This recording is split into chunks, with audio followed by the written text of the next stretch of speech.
नमस्कार मित्रों, eleven classes के यूट्यूब प्लेटफॉर्म पे आपका बहुत बहुत स्वागत है। मेरा नाम विवेक है।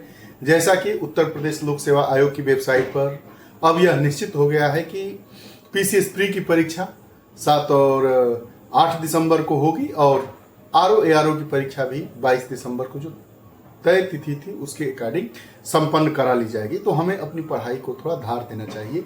उसी को ध्यानगत रखते हुए हम वर्ष भर के राष्ट्रीय परिदृश्य के करंट अफेयर्स की एक ही श्रृंखला के साथ उपस्थित हैं। राष्ट्रीय परिदृश्य होगा, अंतर्राष्ट्रीय परिदृश्य होगा, आर्थिकी होगा, साइंस एंड टेक्नोलॉजी होगा, सबका एक एक वीडियो होगा। हमें यकीन है कि यह परीक्षा में काफ़ी मददगार साबित होने वाला है। पढ़ाई को थोड़ा और विस्तृत पढ़ना पड़ेगा, इसलिए कि इसमें पेपरों की संख्या ज़्यादा हो गई है, क्योंकि परीक्षाएं 2 शिफ्ट में आयोजित की जानी है।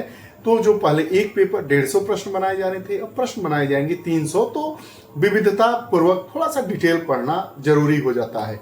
उसके बाद हम 15 से 20 दिनों में परीक्षा के पहले हम पूरे जीएस के जो महत्वपूर्ण टॉपिक होते हैं उनको हम कंप्लीट करा लेंगे। कक्षाएं छोटी होंगी, कोई बड़ी कक्षा होगी, वह कक्षा का जो लेसन होगा, टॉपिक होगा, उसके आकार पर हमारी कक्षा का समय निश्चित करेगा।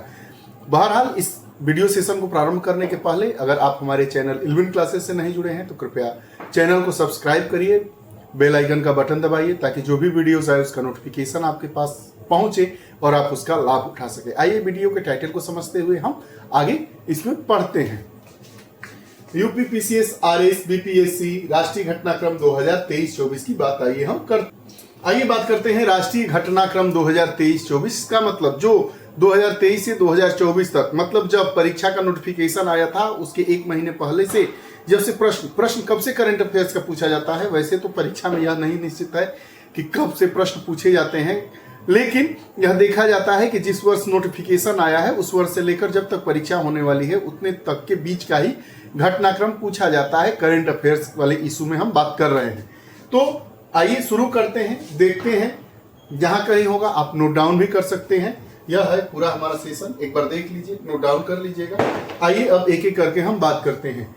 किस महाराष्ट्र सरकार ने किस हवाई अड्डे के पुनर्नामकरण को मंजूरी प्रदान की है? 23 सितंबर 2024। पीसीएस में अब इस समय डेट पूछे जाने की परंपरा है, तो 23 सितंबर 2024 को महाराष्ट्र सरकार ने पुणे हवाई अड्डे के नामकरण करने की संस्तुति की है। और यह नामकरण करके पुणे हवाई अड्डे का नाम क्या हो जाएगा? जगत गुरु संत तुकाराम महाराज अंतर्राष्ट्रीय हवाई अड्डा। इसमें 3 प्रश्न है। पुणे हवाई अड्डे का नाम क्या है, नया नाम क्या है? तो जगत गुरु संत तुकाराम याद करना होगा। तुकाराम नाम है। कब घोषणा की गई थी? 23 सितंबर 2024 को। लेटेस्ट का मामला है, जरूर पूछे जाने की संभावना है।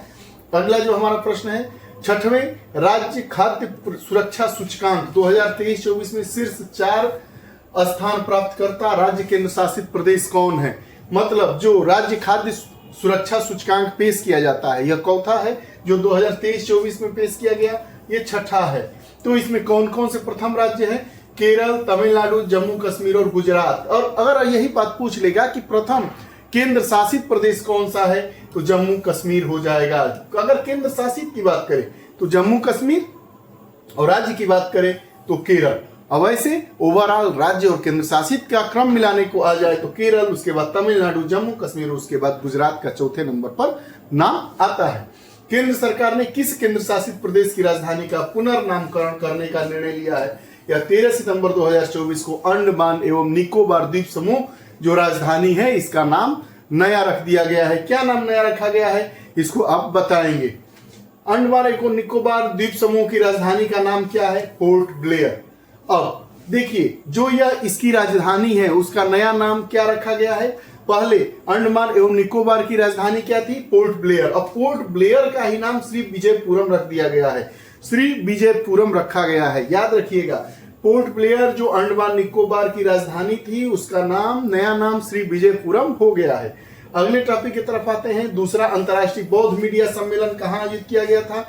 नई दिल्ली में। दूसरा अंतर्राष्ट्रीय बौद्ध मीडिया सम्मेलन नई दिल्ली में 11 सितंबर 2024 को आयोजित किया गया था। अगले प्रश्न की तरफ आते हैं। किसने, अब देखिए इसमें उत्तर प्रदेश वाला अगर कोई है, यूपी का एग्जाम है तो यूपी के बारे में हम कंसंट्रेट करेंगे। तो बात करते हैं कि किसने उत्तर प्रदेश में सैनिक स्कूल का उद्घाटन किया। 7 सितंबर 2024 को किसने उत्तर प्रदेश में सैनिक स्कूल का उद्घाटन किया? तो हमारे उपराष्ट्रपति श्री जगदीश धनखड़ जी के द्वारा किया गया। और यह उद्घाटन कहाँ किया गया था? गोरखपुर में। अब प्रश्न पूछेगा कि अभी हाल ही में भारत के उपराष्ट्रपति श्री जगदीश धनखड़ जी के द्वारा कहां पर सैनिक स्कूल का उद्घाटन किया गया है? तो गोरखपुर में, उत्तर प्रदेश के गोरखपुर में। आइए आगे बात करते हैं। प्रधानमंत्री नरेंद्र मोदी ने वीडियो कॉन्फ्रेंसिंग के जरिए कहा जल संचय जन भागीदारी पहल की शुरुआत की है। तो 6 सितंबर 2024 को सूरत, गुजरात में प्रधानमंत्री मोदी के द्वारा जल संचय जन भागीदारी पहल की शुरुआत की गई है। यह भागीदारी पहल किस अभियान से जुड़ी है? तो जल शक्ति अभियान, कैच द रेन, जल शक्ति अभियान। अब पूछेगा कि कैच द रेन क्या है? यह एक जल शक्ति अभियान है। राष्ट्रपति द्रौपदी मुर्मू ने कहा विश्व शांति बुद्ध विहार का उद्घाटन किया? उदगीर, लातूर, महाराष्ट्र में। उत्तर प्रदेश, अब अगला देखिए, यूपी वाला है, उसको यूपी का परीक्षा होने वाला है, ध्यान से देखना है। तो उत्तर प्रदेश सरकार ने किस विश्वविद्यालय के मुख्य भवन में वैदिक 3D संग्रहालय बनाने की मंजूरी दी है? तो संपूर्णानंद संस्कृत विद्यालय जो वाराणसी में है, उसमें उत्तर प्रदेश सरकार ने वैदिक 3D संग्रहालय बनाने की मंजूरी दी है। आगे, अत्याधुनिक संग्रहालय यह किसको समर्पित होगा? भारतीय ज्योतिष, खगोल विज्ञान एवं वैदिक साहित्य को यह समर्पित होगा। प्रोजेक्ट नमन की शुरुआत किसने की है? भारतीय थल सेना ने प्रोजेक्ट नमन की शुरुआत की है। कब? 30 अगस्त 2024 को।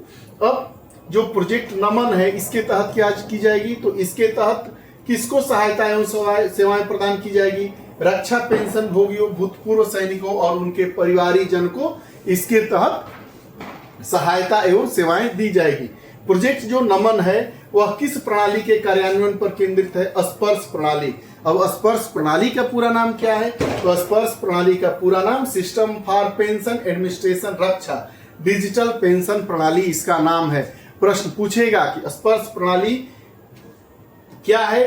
तो प्रोजेक्ट नमन जिस प्रणाली पर आधारित है उसको हम स्पर्श प्रणाली कहते हैं। आगे, उत्तर प्रदेश मंत्रिमंडल द्वारा डिजिटल मीडिया संबंधित किस नीति को मंजूरी प्रदान की गई है? उत्तर प्रदेश डिजिटल मीडिया नीति 2024। पूछेगा कि उत्तर प्रदेश डिजिटल मीडिया नीति कब प्रारंभ की गई या उसकी कब मंजूरी दी गई है? ईयर दे देगा 2023, 24, 25, 22, 21। तो हम जानते हैं कि 2024 में। अब उत्तर प्रदेश राज्य पिछड़ा वर्ग आयोग का अध्यक्ष, इस प्रकार के प्रश्न मोस्ट इंपॉर्टेंट है, जरूर पूछा जाएगा। उत्तर प्रदेश राज्य पिछड़ा वर्ग आयोग का अध्यक्ष किसे बनाया गया है? राजेश वर्मा को। राजेश वर्मा का नाम याद कर लीजिए। वर्मा जी को उत्तर प्रदेश राज्य पिछड़ा वर्ग आयोग का अध्यक्ष बनाया गया है। राजेश वर्मा इनका नाम है। बिहार खेल विश्वविद्यालय एवं राज्य खेल अकादमी द्वारा उद्घाटन किया गया है राजगीर, नालंदा में। बिहार खेल विश्वविद्यालय एवं राज्य खेल अकादमी, यह नाम है। बिहार खेल विश्वविद्यालय एवं राज्य खेल अकादमी का उद्घाटन कहाँ किया गया है? नालंदा में इसका उद्घाटन किया गया है। अगर हम बीपीएससी की बात करें तो उसके लिए यह महत्वपूर्ण है। केंद्र सरकार ने केंद्र शासित प्रदेश लद्दाख, हम जानते हैं कि सबसे बड़ा केंद्र शासित प्रदेश कौन सा है? लद्दाख है। लद्दाख में कितने नए जिलों के गठन की घोषणा की है? तो हम जानते हैं कि लद्दाख में पहले से 2 जिले थे। कौन कौन से जिले थे? इसके बारे में एक जिला था लेह और दूसरा था कारगिल। इसके बाद 5 नए जिलों की घोषणा की गई है। इस पर हमारी पूरी वीडियोस है। लद्दाख में 5 नए जिलों की घोषणा की गई है। यह जिले की घोषणा किसके द्वारा की जाती है, इसके क्या लाभ होंगे और लद्दाख में रहने वाले लोगों की क्या मांग थी, क्या उस मांग के अनुरूप इन जिलों को बना दिया गया है और इसकी आलोचना की जा रही है तो किस स्तर पर की जा रही है। हमारे 11 क्लासेस चैनल के वीडियो सेक्शन में जाकर आप इसको पा सकते हैं। वैसे डिस्क्रिप्शन में भी लिंक दे दिया जाएगा। तो इन जो लद्दाख में 5 नए जिले खोले गए हैं, इससे 3-4 प्रश्न पूछ लिए जाएंगे कि अब लद्दाख में कुल जिलों की संख्या हम बता देंगे कि 7 जिले हो गए हैं।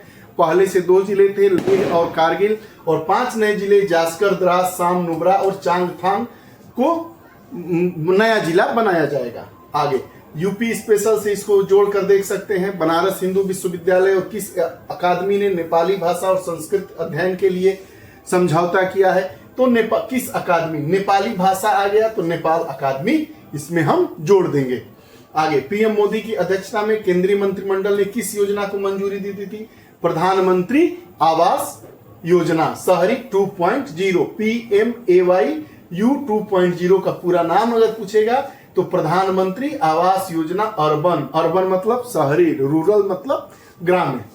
प्रधानमंत्री आवास योजना कब चालू हुई थी, शहरी की बात की जा रही है, तो जून 2015 में प्रधानमंत्री शहरी आवास योजना को प्रारंभ किया गया था। आगे, राष्ट्रीय महिला आयोग की अध्यक्ष सुश्री रेखा शर्मा ने किसका उद्घाटन किया। रेखा शर्मा बार बार पूछा जाता है, तो एक प्रश्न यह भी हो गया कि राष्ट्रीय महिला आयोग की अध्यक्ष कौन है। राष्ट्रीय महिला आयोग की अध्यक्ष रेखा शर्मा है। तो उन्होंने किसका उद्घाटन किया, तो उन्होंने डिजिटल शक्ति केंद्र का उद्घाटन किया। अब डिजिटल शक्ति केंद्र का क्या उद्देश्य है, तो डिजिटल शक्ति केंद्र का उद्देश्य महिलाओं के खिलाफ साइबर अपराधों के बारे में लोगों की जागरूकता को बढ़ाना है। जो डिजिटल शक्ति केंद्र क्या है, तो चूंकि राष्ट्रीय महिला आयोग के अध्यक्ष के द्वारा इसका उद्घाटन किया गया है, तो इसका मुख्य काम क्या है, इसका मुख्य काम यह है कि महिलाओं के खिलाफ साइबर अपराधों के बारे में लोगों की जागरूकता को बढ़ाना इसका मुख्य काम है। आगे बात करते हैं, आपदा जोखिम प्रबंधन के लिए बीमा समाधान को कार्यान्वित करने वाला देश का पहला राज्य कौन सा है, नागालैंड। नागालैंड देश का पहला ऐसा राज्य है जो आपदा जोखिम प्रबंधन के लिए बीमा समाधान को कार्यान्वित करेगा। देश में 3 नए आपराधिक कानूनों को सुचारू कार्यान्वयन सुनिश्चित करने हेतु कौन से 4 ऐप शुरू किए गए हैं। 3 नए आपराधिक कानूनों को सुचारू रूप से वो संचालित करने के लिए कितने ऐपों की किए गए हैं, 4 ऐप।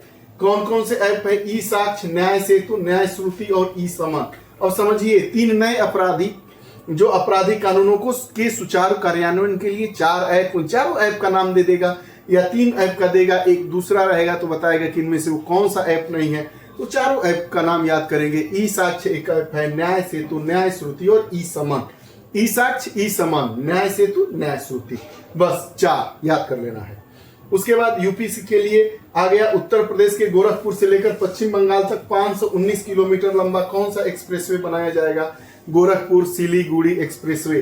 प्रश्न पूछेगा कि उत्तर प्रदेश के गोरखपुर से पश्चिम बंगाल तक, पश्चिम बंगाल की सिलीगुड़ी तक जो नया एक्सप्रेसवे बनाया जा रहा है उसकी लंबाई कितनी है, तो 519 किलोमीटर। कैसे भी प्रश्न पूछे तो थोड़ा सा मनन करना है, चिंतन करना है और उसको याद करते जाना है और आप लिख लीजिए। अब जो गोरखपुर से सिलीगुड़ी का जो एक्सप्रेसवे बनेगा 519 किलोमीटर, उस वह कितने राज्यों से होकर गुजरेगा, तो लाजमी तौर पर 3 राज्य, एक उत्तर प्रदेश हो गया, बिहार हो गया, पश्चिम बंगाल। उत्तर प्रदेश से पूरब जाएंगे बिहार, बिहार से पूरब जाएंगे पश्चिम बंगाल। तो 3 राज्यों से होकर यह गुजरने वाला एक्सप्रेसवे है, गोरखपुर से सिलीगुड़ी तक जाएगा, 519 किलोमीटर लंबा।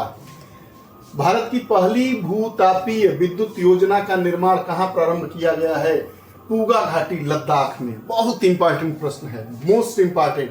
क्यों कि भारत की पहली भूतापीय योजना है, भारत की पहली भूतापीय विद्युत परियोजना है जिसका उद्घाटन लद्दाख में किया गया है। लद्दाख में कहा, पूंगा घाटी, लद्दाख में कहा, पूंगा घाटी। केरल के वायनाड को भारतीय अंतरिक्ष अनुसंधान संगठन, जिसको हम इसरो कहते हैं, Indian space research organisation, ISRO के द्वारा या भारतीय अंतरिक्ष अनुसंधान संगठन द्वारा वर्ष 2023 में तैयार किए गए भारत के भूस्खलन एटलस में कौन सा स्थान दिया गया है, 13वां स्थान है। रुद्रप्रयाग का प्रथम स्थान है। भूस्खलन जो मैप है उसमें पहला स्थान देश का किसको मिला है, मतलब भूस्खलन मतलब जहां की जमीन ज्यादा अस्खलित हो जाती है, भूस्खलन की समस्या से ग्रसित राज्य कौन सा है, तो हम जानते हैं उत्तराखंड का रुद्रप्रयाग देश में पहले नंबर पर है। और केरल का वायनाड, वायनाड क्यों पूछा जा रहा है, अभी केरल में कुछ तबाही हुई थी, तो केरल के वायनाड का 13वां स्थान है, रुद्रप्रयाग का पहला स्थान है। आगे, राष्ट्रीय हिंदी विज्ञान सम्मेलन 2024 का आयोजन कहां हुआ है, भोपाल में हुआ है। वर्ष 2024 में जो राष्ट्रीय हिंदी विज्ञान सम्मेलन था उसका थीम क्या था, विषय क्या था, तो अमृतकाल में राष्ट्रीय वैज्ञानिक चेतना का उन्नयन, अमृतकाल में राष्ट्रीय वैज्ञानिक चेतना का उन्नयन। इसी थीम के साथ राष्ट्रीय हिंदी विज्ञान सम्मेलन 2024 का आयोजन मध्य प्रदेश के भोपाल में किया गया था। राष्ट्रपति भवन के दरबार हाल और अशोक हाल का नाम बदलकर क्या रखा गया है, ये भी मोस्ट इंपॉर्टेंट है। दरबार हाल का नाम रख दिया गया है गणतंत्र मंडप और अशोक हाल का अशोक मंडप। गणतंत्र मंडप और अशोक मंडप किसका नाम है, तो जो गणतंत्र मंडप है वह दरबार हाल का नाम रख दिया गया है और अशोक हाल में ज्यादा अशोक मंडप कर दिया गया है। यह राष्ट्रपति भवन के हाल थे। भारत के 500वें सामुदायिक रेडियो स्टेशन का शुभारंभ कहाँ किया गया है? आइजोल मिजोरम में। सिंकुन ला सुरंग परियोजना के निर्माण कार्य का शुभारंभ कहाँ किया गया है? लद्दाख में। लद्दाख से बहुत ही प्रश्न पूछे जा रहे हैं। सिंकुन ला सुरंग कहां पर है? लद्दाख में। यह सुरंग कितने फीट की ऊंचाई पर होगी? 15,800 फीट की ऊंचाई पर। और इस सुरंग की लंबाई कितनी होगी? 4.1 किलोमीटर। निर्माण कार्य पूरा होने के बाद विश्व की सबसे ऊंची सुरंग यह हो जाएगी। तो पूछेगा कि जो लद्दाख की सिंकुन ला सुरंग है इसकी ऊंचाई कितनी है? तो ऊंचाई 16,000 फीट के आसपास है, 15,800 फीट। और इसकी लंबाई 4.1 फीट है, 4.1 किलोमीटर है, क्षमा चाहेंगे, लंबाई 4.1 किलोमीटर और ऊंचाई 15,800 फीट है। और जब इसको निर्माणित कर लिया जाएगा, बन जाएगी, तैयार हो जाएगी, तो विश्व की सबसे ऊंची सुरंग हो जाएगी सिंकुन ला सुरंग, जो लद्दाख में है। कि उत्तर प्रदेश सरकार ने वृक्षारोपण जन अभियान 2024 के तहत किस पहल की घोषणा की थी? मित्र वन पहल की घोषणा किसके तहत की गई थी? उत्तर प्रदेश सरकार के द्वारा। क्यों की गई थी? वृक्षारोपण जन अभियान 2024 के तहत मित्र वन पहल की घोषणा की गई थी जुलाई 2024 में। अगला प्रश्न, भारत का पहला Chadwick house navigating audit heritage संग्रहालय का उद्घाटन कहां किया गया था? शिमला, हिमाचल प्रदेश में। संसद भवन परिषद में लोकसभा सचिवालय द्वारा किसका विकास किया गया, जहां प्रतिष्ठित भारतीय नेताओं एवं स्वतंत्रता सेनानियों की प्रतिमाएं स्थापित है? प्रेरणा स्थल। आगे, केंद्र सरकार द्वारा डाकघर अधिनियम 2023 के प्रावधानों को कब लागू किया गया है? ये प्रश्न पूछा जा सकता है। तो केंद्र सरकार द्वारा डाकघर अधिनियम 2023 के प्रावधानों को 18 जून 2024 को इंप्लीमेंट किया गया, लागू किया गया। डेट को याद रखना है। उत्तर प्रदेश मंत्रिमंडल द्वारा उत्तर प्रदेश राज्य विश्वविद्यालय मुरादाबाद का पुनर्नामकरण किए जाने की मंजूरी प्रदान की गई है। अब इस विश्वविद्यालय का नया नाम क्या होगा? गुरु जम्भेश्वर राज्य विश्वविद्यालय मुरादाबाद। निश्चित तौर पर ऐसे प्रश्न पूछे जाते हैं। गुरु जम्भेश्वर दास। जम्भेश्वर कौन थे? आपको मालूम है जम्भेश्वर कौन थे? बताइएगा।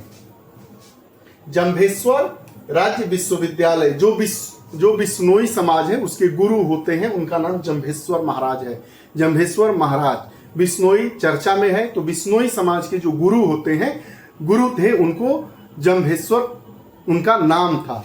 तो जम्भेश्वर राज्य विश्वविद्यालय मुरादाबाद में होगा, जो मुरादाबाद विश्वविद्यालय का नया नाम है। यह उत्तर प्रदेश राज्य विश्वविद्यालय है।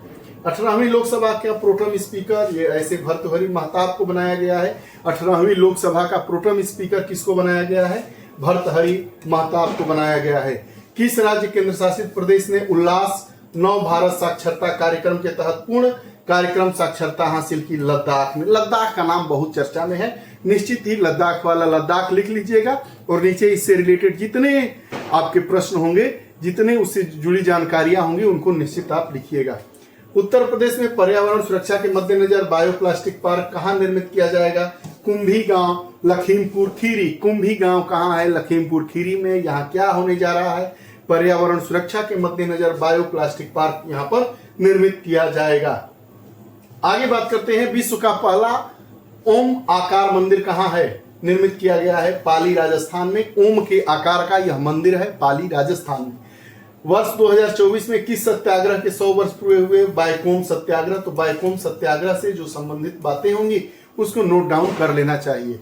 एक यह भी प्रश्न पूछा जाता है कि जो 18वीं लोकसभा है उसमें कितनी महिलाएं चुनी गई हैं? जानते ही हैं 18वीं लोकसभा में कुल 543 लोकसभा सीटों के लिए निर्वाचन हुआ था, चुनाव हुआ था, जिसमें कितनी महिलाएं निर्वाचित हुई हैं? तो हम जानते हैं कि 18वीं लोकसभा में कुल 74 महिलाएं निर्वाचित हुई हैं, जिनका प्रतिशत पूरी लोकसभा की सदस्य संख्या के अनुसार 13.63% है। यह भी आने की संभावना है। इस प्रकार के प्रश्न पूछ लिए जाते हैं। आगे, कितनी महिलाएं निर्वाचित हुई हैं 18वीं लोकसभा के लिए? 74। आगे, बरेठी सौर परियोजना 630 मेगावाट की आधारशिला कहां रखी गई है? मध्य प्रदेश के छतरपुर में। भारत की पहली बैटरी ऊर्जा भंडारण गीगा फैक्ट्री कहां स्थापित करने की घोषणा है? जम्मू और कश्मीर में। इसको भी गीगा फैक्ट्री पहली है, भारत की पहली बैटरी ऊर्जा भंडारण गीगा फैक्ट्री हमारे जम्मू कश्मीर में स्थापित की जा रही है, पहली है, इसलिए यह महत्वपूर्ण है। किस राज्य की पुलिस ने digital platform Trinetra app 2.0 launch किया? उत्तर प्रदेश। मोस्ट इंपॉर्टेंट, जहां पर उत्तर प्रदेश आए और जो भारत में पहला काम हुआ हो वह तो निश्चित तौर पर हमें याद होना चाहिए। तो किस राज्य की पुलिस ने digital platform Trinetra app 2 launch किया है? उत्तर प्रदेश पुलिस ने। भारत की पहली पानी के नीचे चलने वाली मेट्रो रेल सेवा का उद्घाटन कोलकाता में किया गया है। भारत की पहली पानी के नीचे चलने वाली मेट्रो रेल सेवा का उद्घाटन कहां किया गया है? कोलकाता में किया गया है। 5 करोड़ आयुष्मान कार्ड जारी करने वाला देश का पहला राज्य हमारा उत्तर प्रदेश है। 5 करोड़ आयुष्मान कार्ड जारी करने वाला देश का पहला राज्य हमारा उत्तर प्रदेश है। रक्षा प्रौद्योगिकी में नवाचारों को प्रोत्साहन देने हेतु किस योजना को शुरू किया गया था? अदिति योजना को शुरू किया गया था। पहले राष्ट्रीय डॉल्फिन अनुसंधान केंद्र का उद्घाटन बिहार में किया गया है। इंपॉर्टेंट है, जो भी पहला है वह महत्वपूर्ण है। किस राज्य की सरकार ने ग्रीन हाइड्रोजन नीति 2024 को मंजूरी दी है? उत्तर प्रदेश राज्य की सरकार ने। अभी हम कल ही बात कर रहे थे कि उत्तर प्रदेश का एक नया इन्वेस्टमेंट का मॉडल आया है जिसमें जिले स्तर पर जनपदों की ग्रेडिंग की जाएगी। उसमें क्या क्या बातें हैं, क्यों खास है, उत्तर प्रदेश सरकार द्वारा निवेश को बढ़ावा देने के लिए कौन कौन सी वर्तमान में पहल चालू की गई है और पहले चल रही है, इस पर एक डिटेल वीडियो हमारी है। आप चाहें तो 11 क्लासेस चैनल को ओपन करिए, वीडियो सेक्शन में जाइए और आप देख सकते हैं। तो वही बात कर रहा है कि किस राज्य की सरकार ने ग्रीन हाइड्रोजन नीति 2024 को मंजूरी दी है? उत्तर प्रदेश सरकार ने। 18वां भारत डिजिटल शिखर सम्मेलन कहां आयोजित किया गया है? मुंबई में। 18वां भारत डिजिटल शिखर सम्मेलन मुंबई में आयोजित किया गया है। प्रधानमंत्री नरेंद्र मोदी ने उत्तर प्रदेश के किस जिले में एम्स का उद्घाटन किया है? रायबरेली में एम्स का उद्घाटन किया गया है। अगले प्रश्न की तरफ आते हैं। विश्व की पहली विक्रमादित्य वैदिक घड़ी कहां स्थापित की गई? उज्जैन, मध्य प्रदेश में। आगे, देश के सबसे लंबे केबल आधारित पुल सुदर्शन सेतु। सुदर्शन सेतु क्या है? देश का सबसे लंबा केबल आधारित पुल है। कहां उद्घाटन किया गया है? गुजरात में, मोदी जी के द्वारा, हमारे जो प्रधानमंत्री हैं। 9वें रायसीना डायलॉग 2024 का आयोजन कहां किया गया है? नई दिल्ली में। जो 9वां रायसीना डायलॉग है उसका विषय क्या है? चतुरंग संघर्ष, प्रतियोगिता, सहयोग और निर्माण। पूछा जाता है यह, इस डायलॉग को रायसीना डायलॉग के नाम से इसको जाना जाता है। नई दिल्ली में हुआ था, 9वां रायसीना डायलॉग है जिसका विषय है चतुरंग, मतलब 4 रंग। संघर्ष करिए, प्रतियोगिता दीजिए, सहयोग कीजिए और निर्माण कीजिए। अगला, शिक्षा मंत्रालय ने एक राष्ट्र एक छात्र आईडी, एक राष्ट्र एक छात्र आईडी के उद्देश्य से कौन सी पहल शुरू की है? आप जानते हैं, अपार, आधार नहीं, अपार जिसका पूरा नाम क्या है? Automated permanent academic account registry. अपार क्या है? अपार शिक्षा मंत्रालय, मतलब केंद्र सरकार के शिक्षा मंत्रालय के द्वारा एक छात्र एक आईडी, एक राष्ट्र एक छात्र एक आईडी के उद्देश्य से अपार पहल को चालू की है। अपार कार्ड जारी किया जाएगा जिसका पूरा नाम automated permanent academic account registry होगा। आगे, देश के पहले कौशल भारत केंद्र का उद्घाटन कहां किया गया है? संबलपुर, उड़ीसा में। संबलपुर, उड़ीसा में देश के पहले कौशल भारत केंद्र का आयोजन किया गया है। स्टेम मतलब साइंस, टेक्नोलॉजी, इंजीनियरिंग, मैथ और चिकित्सा, मेडिकल में भारतीय महिलाओं और लड़कियों का प्रतिनिधित्व करने हेतु कौन सा पोर्टल लॉन्च किया गया है? स्वाति पोर्टल लॉन्च कर दिया गया है।